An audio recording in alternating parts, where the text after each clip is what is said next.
Hai guys, Sawo Motor here. Jadi ya pertama-tama gue pengen bilang Happy New Year buat lu pada 2017 Semoga kita lebih upgrade lah ininya. Lebih ke upgrade yang arah lebih baik. Oke, habis itu sorry surprise-nya mesti telat banget. Ini gue janjiin lu tanggal 1 tapi ini udah tanggal, nggak tahu ini tanggal berapa shoot. Ini gue shoot tanggal 6. Semoga besok gue launch, bisa gue publish langsung jadi. Sebenarnya kenapa jadi telat? Karena gue masih nunggu plat. Inilah surprise gue buat lu pada.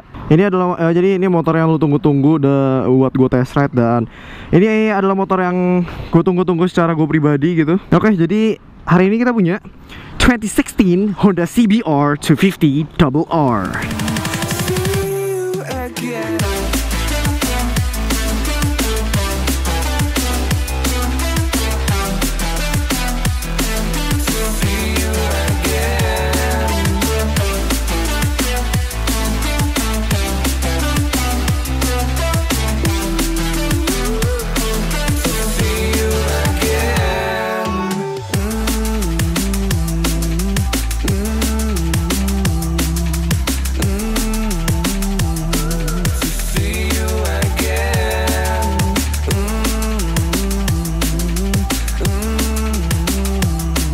Oke, kenapa gue ngambil 250cc, kenapa gue ngambil CBR 250 RR, kemana R15 gue, dan kenapa gue ngambil yang non-ABS, itu gue bakal bahas di video berikutnya. Untuk saat ini gue cuma akan memberikan tur-tur singkat, penjelasan seperti Sawo Motor Test Ride pada biasanya.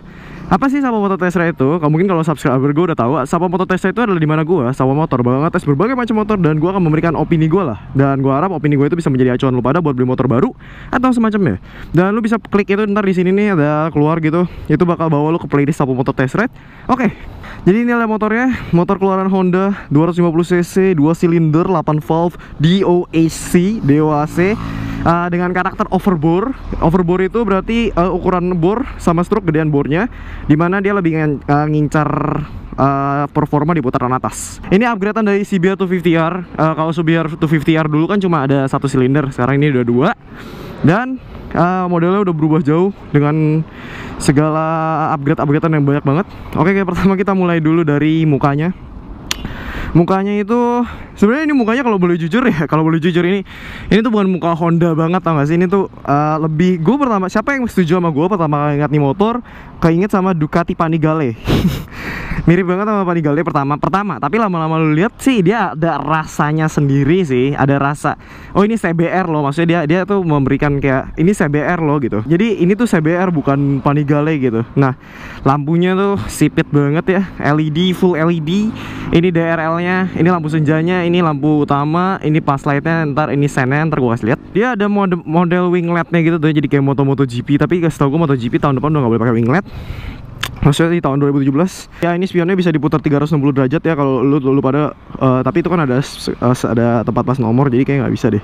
Terus yang lebih eye catchingnya lagi di depan, kita bisa lihat di sini ada suspensi upside down. Apa sih suspensi upside down? Kenapa namanya upside down gitu?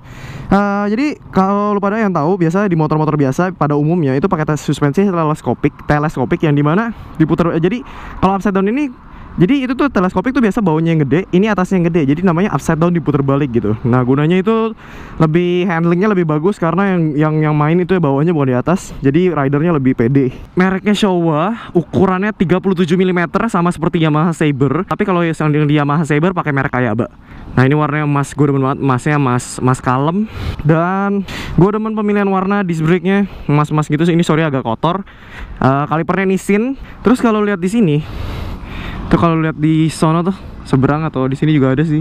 Di sono tuh ada lubang gitu. Dan di sini itu apa sih sebenarnya? Kalau dari Honda dia bilangnya itu adalah air duct. Tapi mungkin lu pada familiar dengan nama air scoop ya. Jadi motor ini tuh udah menganut namanya ram air intake system. Ram air intake system itu seperti apa? Jadi motor ini tuh nggak bakal cuma dapat udara secara statis dari filter capnya biasa, intake angin biasa, tapi dia juga bakal dapat udara secara dinamis dari seberapa kenceng motor lu jalan. Jadi motor ntar anginnya tuh bakal masuk ke dalam sini, terus dia bakal lanjut ke filter cap, langsung ke filter box. Nah, sebenarnya ini udah biasa di moge udah biasa moge ke atas, tapi di 250cc ini pertama. Tapi kalau untuk 250cc yang untuk motor balapnya sih udah banyak yang pakai sistem ini ya. Jadi lebih efisien gitu mesinnya, jadi lebih apa ya? Pasokan anginnya jadi lebih gede lah. Ini udah didesain Honda nggak se ekstrim motor balap yang lurus doang. Ini didesain ngeliuk-ngeliuk gitu, gunanya biar nggak ada air dan kerikil-kerikil yang nggak langsung masuk ke filter box gitu. Jadi ya ini kalau di Moge udah biasa, tapi kalau di 250 ini baru yang pertama ngelakuin ada kayak gini. Ya depannya itu aja. Terus kita pindah ke tangki. Tangkinya ini tangki, ini plastik. Jadi kotang, ini ada kotangnya nih. Kalau CBR dulu kan kotangnya di sini doang kan. Kok plastiknya di sana doang. Ini kalau menurut gue sih jadi lebih keren jauh ya. Jadi keren banget bentuknya, bentuk tangkinya. Dan yang menarik lagi, motor ini tuh udah pakai down drive air intake system. Jadi apa sih down drive air intake system itu? Dia punya filter box itu di bawah tangki bahan bakar, di bawah tank bahan bakar. Jadi sebenarnya ini di Moge juga udah biasa. Tapi kalau di 250 yang baru pakai itu baru cuman Yamaha YZF R25. Nah, jadi gunanya itu, jadi dia bakal langsung turun ke throttle body dan langsung ke ruang bakar. Kalau yang biasa itu tuh di sini, di dekat-dekat jok belakang, di bawah dudukan gini nih, dekat-dekat sini. Tapi kalau dia di sini sama kayak R25. Nah, jadi kan karena dia langsung turun aja, secara gampangnya juga lebih cepat dibanding dari samping. Nah, dan ditambah lagi di bumi kita kan ada gravitasi dan udara punya massa. Jadi dia tuh bakal ya lebih loss aja gitu, langsung ke bawah. Jadi throttle, jadi pasokan udaranya itu lebih efisien aja kerjanya. Jadi nggak perlu tenaga banyak lah. Mungkin kalau lu dalam high speed itu udah biasa karena tekanan tinggi, tapi kalau udah dengan kecepatan rendah, ini jadi bikin motor lu efisien banget, tenaganya nggak percuma gitu intinya lah. Ya pokoknya gitu. Dan down drive air intake system ini memperbolehkan untuk seatnya tuh jadi ramping banget. Mungkin kalau lu lihat Moge-Moge juga seatnya ramping kan. Mungkin gara-gara down drive air intake system itu jadi itunya di dalam sono tuh dia punya filter box dalam sono. Oke, mungkin itu seperti itu aja. Dan rangkanya ini tubular, sama seperti Ninja 250 Fi dan Yamaha YZF R25, sama persis. Rangkanya tubular. Tapi kalau dia punya rangka, setahu gue agak ngelebar gitu deh. Jadi lebih enak diapit. Nah, sebenarnya agak disayangkan karena dia pakai tubular gini. Itu jadi lu bisa lihat kalau di sini tuh ada bolong. Di K45 yang model 250 dulu juga begini. K45G 150RR baru yang bagus, 150R yang baru juga kayak gini. Tapi nggak apa-apa karena di Yamaha R25 dan Ninja juga pakai tubular. Tapi yang pintar dari Kawasaki adalah Kawasaki tuh bikin fairingnya tuh seakan-akan nutup bagian ini. Jadi padat gitu kelihatannya. Makanya mungkin kalau lu lihat Ninja lu lebih padat dibanding ini. Kalau R25 setahu gue ini juga kelihatan bolong deh. Atau enggak, tapi nggak terlalu sebolong ini sih ingat gue ya. Tapi gara-gara jadi bolong gini jadi dapat kesan lightweight sportnya. Maksudnya jadi dapat kesan entengnya nih motor. Kelihatannya agak enteng-enteng gimana. Tapi kalau lu duduk kaki lu nutup sih, ini ketutup sih. Cuma ya kalau begini agak kayak bolong aja gitu. Ya udahlah ya, nggak apa-apa. Terus oh ya di sini ada aerofin gitu. Jadi kayak kalau angin nabrak langsung ke sini, angin lewat langsung ke mesin, mungkin biar lebih adem juga. Gue demen. Di sini ya cuma sedikit-sedikit gitu doang. Dan seatnya ini bolong nih. Ini bolong. Ini buat aerodinamis juga. Nah, yang gue demen di sini adalah CBR. Honda tuh nggak ngilangin fungsinya. Ini tuh bolong ini tuh bisa dijadiin pegangan dan pegangannya keras. Tuh. Ini tuh jadi plastik, terus ini ada bagian kerasnya gitu tuh, kayak plastik apa keras gitu. Itu tuh keras bisa buat geser motor ini. Jadi dibanding Ninja dan R25, kalau Ninja kan ada juga ya gini, tapi nggak bisa dipegang gitu. Jadi kayak plastik, full plastik, kalau ditarik bisa copot gitu. Ngeri sih, ini bisa pindahin motor. Ya, gue demen sih. Nah ya, ini dia punya stop lamp tuh two piece begini. Kalau lu nyalain tuh atasnya begini. Kalau lu ngerem, dia nyala, tuh bagian bawahnya nyala. Model baru, tupisnya tupis berjejer begini, cakep sih, lumayan, gue demen. Nah terus hagernya menurut gue udah keren banget sih buat hager motor standar. Hagernya agak jauh gitu. Dan ini sennya itu loh, sennya itu udah kayak sen aftermarket yang gimana gitu kan. Ya nggak sih, clean look banget gue demen. Hagernya tuh nggak, walaupun nggak lu lepas. Biasa kan kalau motor-motor sport gini kan suka lepas hager. Walaupun nggak lu lepas juga udah keren menurut gue dan fungsional. Terus ke bagian arm, gue demen juga. Armnya ini aluminium swing arm, tapi nggak terlalu banana sih, nggak sebanana R15. Tapi kalau lu lihat baik-baik, bagian kiri dan kanan dari arm ini tuh tidak sama. Jadi arm ini tuh katanya tuh asymmetrical aluminium swing arm. Jadi yang kiri sama yang kanan itu tuh beda bentuknya. Katanya sih untuk gara-gara ada hubungan sama knalpotnya ini ya. Knalpotnya ini juga keren banget ya. 2 barrel gini tuh, atas bawah, keren banget sih. Tapi saya nggak ada suara. Terus apa lagi ya? Ini juga udah Pro Link, udah link suspensionnya, udah link juga, nggak kayak R25. Tapi kalau Ninja kan udah link ya. Oke, sekarang kita naikin aja. Oke, jadi guys, yang perlu di note adalah tinggi gua itu sekitar 170, nggak nyampe 175. Dan berat badan gue itu sekitar 70 kg. Nah, dan gue bisa menapak sangat sempurna, bahkan sampai nekuk. Jadi gue rasa ini kalau buat 170-an enak banget motornya. Oke, jadi motor ini kita bahas dari kanan dulu. Nih kalau di sini lu bisa langsung lihat tulisan throttle by wire. Throttle by wire ini apa sih? Jadi sebenarnya tuh motor ini udah nggak pakai kabel gas ya. Dulu kalau lu kenal, lu tahu kabel gas itu kayak yang besi gitu, kabel besi. Nah ini pakai sensor. Jadi dia pakai kabel yang kayak kabel biasa tuh, kabel kayak mungkin kayak kabel USB ya, atau kabel ECU lah pokoknya, kabel ECU. Jadi kerjanya gini nih. Lu twist throttle ini, lu tarik gas ini, dia tuh bakal ke ECU dulu. Ke ECU, dia bakal program, terus lanjut ke klep butterfly, klep kupu-kupu yang ada di throttle body buat buka bensin.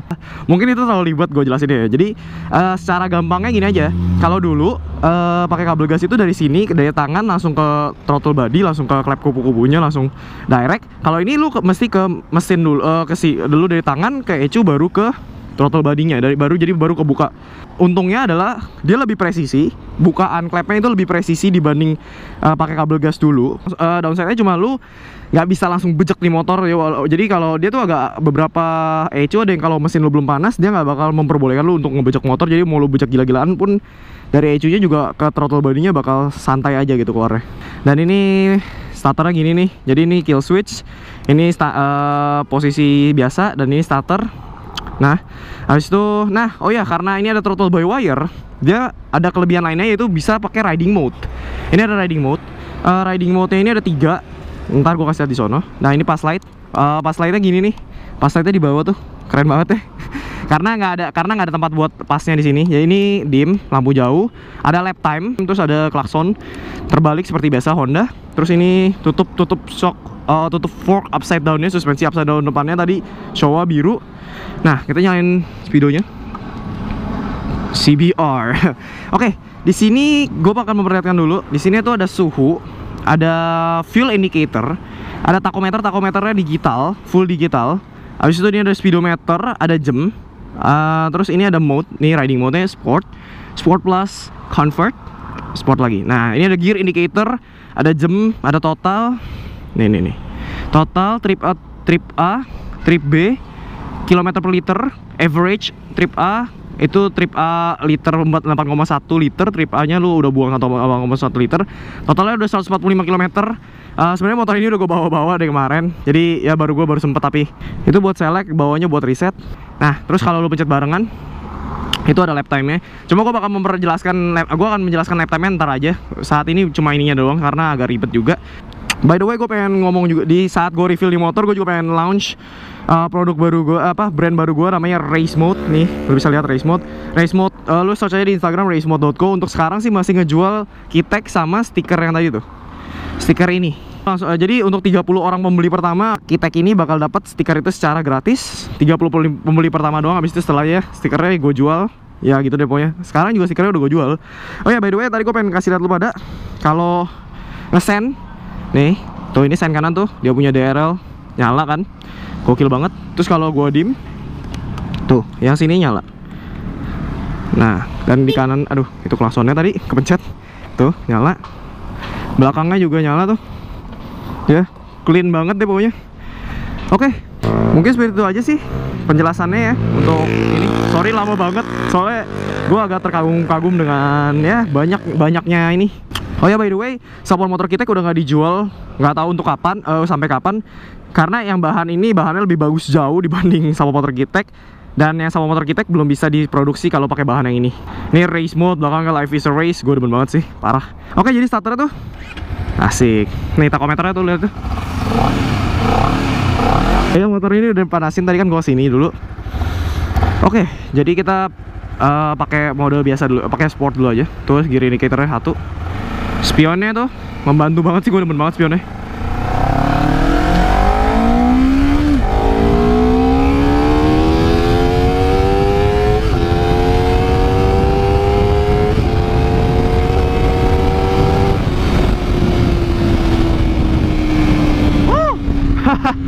Oke.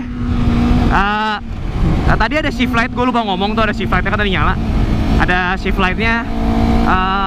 Jadi motor ini sebenarnya gue nggak bisa ngomong impresi pertama gue bawa sih ya, soalnya gue udah bawa itu 145 kilo.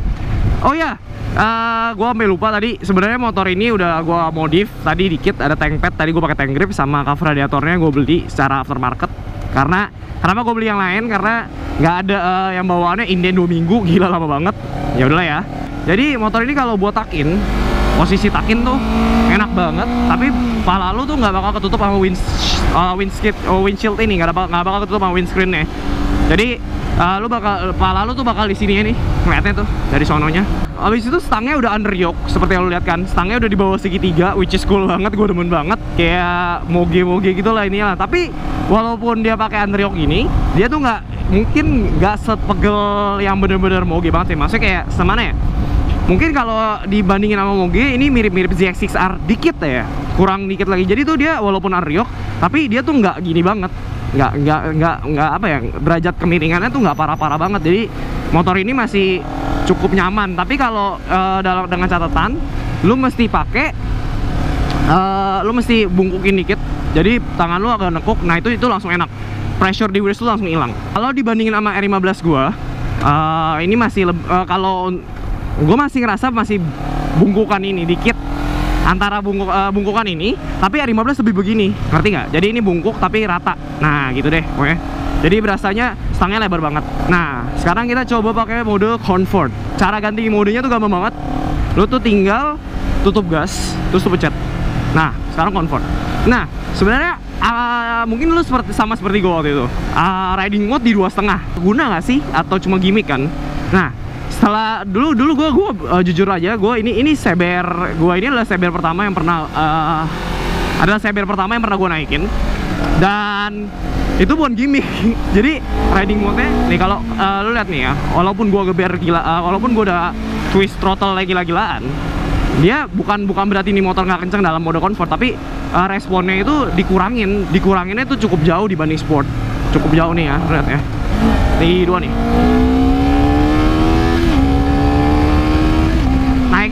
Naiknya tuh nggak secepat sport tadi, lama banget.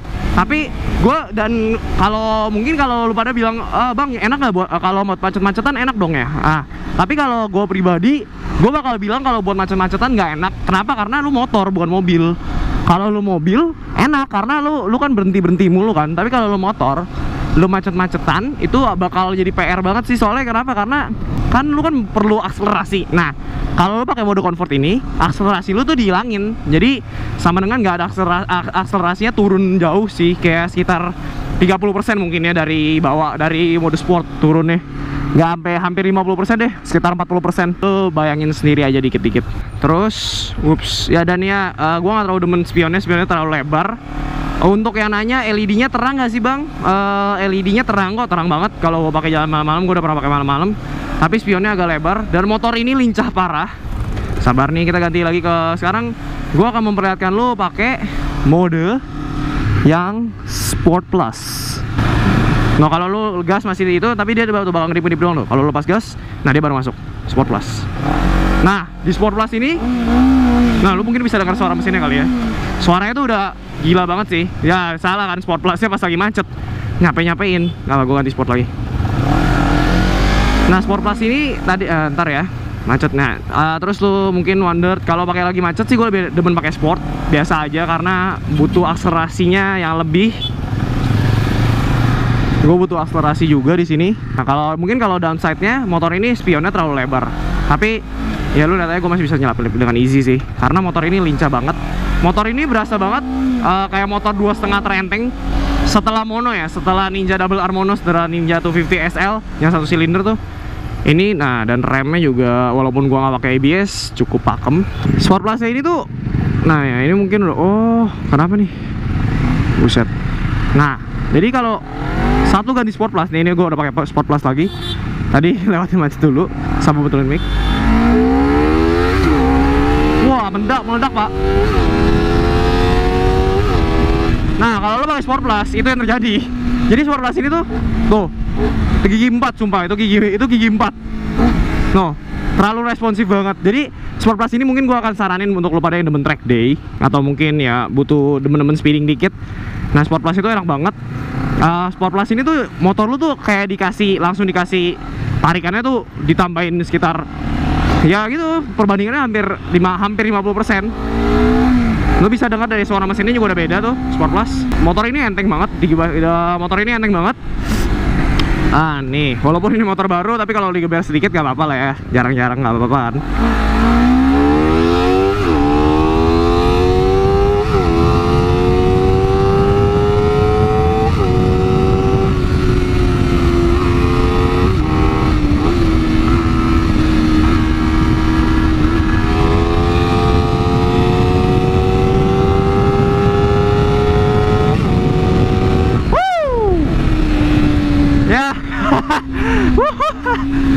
Itu Sport Plus bro, itu Sport Plus gila.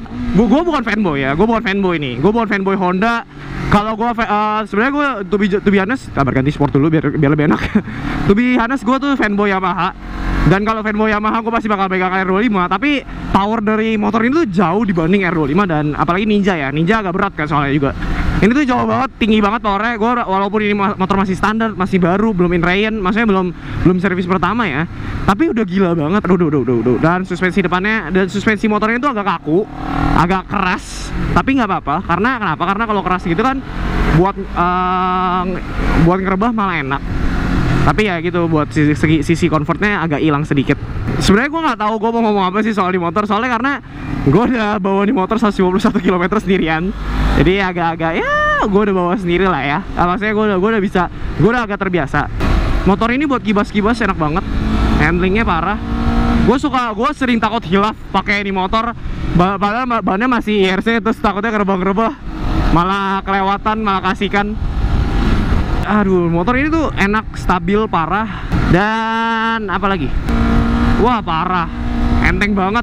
Ini 2,5 terenteng loh. Dibanding Ninja RR Mono ini lebih memberikan feeling kalau motor lu tuh enteng banget, lu tuh total control. Lu tuh total control bawa ini asli. Lu tuh bener-bener full control bawa ini. Untuk yang dari bawah 150 cc naik ini bukan big deal banget karena motornya tuh enteng banget. Lebih enteng parah sih. Parah banget entengnya. Biasa kalau motor-motor yang enak ngerebah, enak cornering itu gara-gara dipandu dengan Delta Box ya. Juga tapi ini enak-enak aja sih walaupun nggak pakai Delta Box. Untuk 154 km pertama ini gue masih belum mendapatkan apa istilah isu kali ya, maksudnya kayak masalah yang berarti dari motor ini belum. Maksudnya gue bawa juga masih biasa, ini gue bawa segini, nggak narik kayak tadi, nggak tarik terus. Mungkin lo pada berpikir gitu, kenapa sih ada riding mode di motor ini? Kenapa sih 2,5 aja pakai riding mode? Buat apa motor 2,5 pakai riding mode?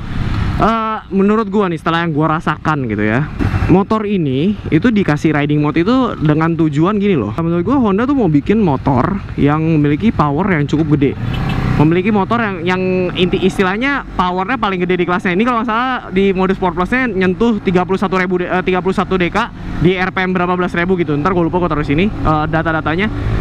Dan jadi motor ini tuh di Sport Plusnya itu tuh benar-benar terkuat di kelasnya, terbaik di kelasnya. Yang gue rasakan pribadi saat gue bawa Sport Plus terus-terusan itu tuh capek. Karena kenapa? Karena lu buat city, karena motor ini gue pakai buat city ride, bukan buat balap.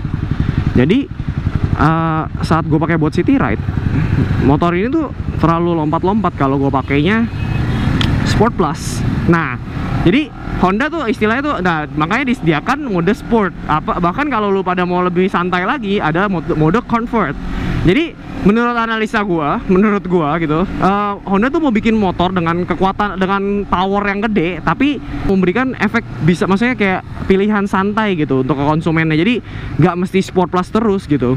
Soalnya kalau dengan power segitu mulu, kalau gue pribadi sih bakal capek bawanya. Soalnya lu kalau buka gasnya mesti lebih kecil kah atau bagaimana, jadi lebih nggak nyaman. Tapi dengan adanya riding mode ini nyaman sih. Kayak misalkan kemarin gue udah bawa hujan-hujanan, gue pakai comfort, itu jadi motornya dan tikungan juga ya, jadi motornya tuh nggak bisa ditarik. Jadi maksudnya bukan nggak bisa ditarik, RPM naiknya nggak signifikan, berasa aman. Gue lebih santai aja gitu. Gunanya itu sih, jadi kayak lu diberikan efek apa ya, kayak ya lu mau motor yang kenceng, cuman dengan lu mau motor yang kenceng tinggal jentikin jari. Lu mau motor yang enak daily use, tinggal jentikin jari, lu mau motor yang enak buat nggak buat macet, nggak enak sport, comfort.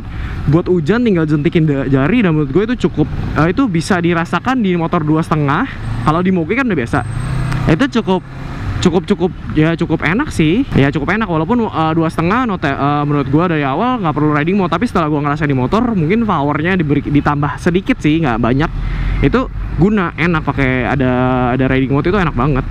Jadi lebih enak sedikit sih, nggak enak banget sih. Dan kalau lu bertanya ke gua, bang motor 2,5 itu panas nggak sih? Ini sih panasnya itu hampir se-Vulcan kemarin yang gue cobain, Vulcan S. Tapi kata teman-teman gue itu gara-gara Inryan, gara-gara masih baru panas. Soalnya teman-teman gue ada yang pakai Ninja, ada yang pakai R25, katanya mereka kalau udah servis pertama ntar udah nggak terlalu panas kok. Oh ya udah, jadi gue ya udah aja. Jadi overall motor ini tuh enak, worth to buy kah? Pasti banyak banget yang bang 60 berapa sih ini, 63 ya? 63 juta itu worth nggak sih bang?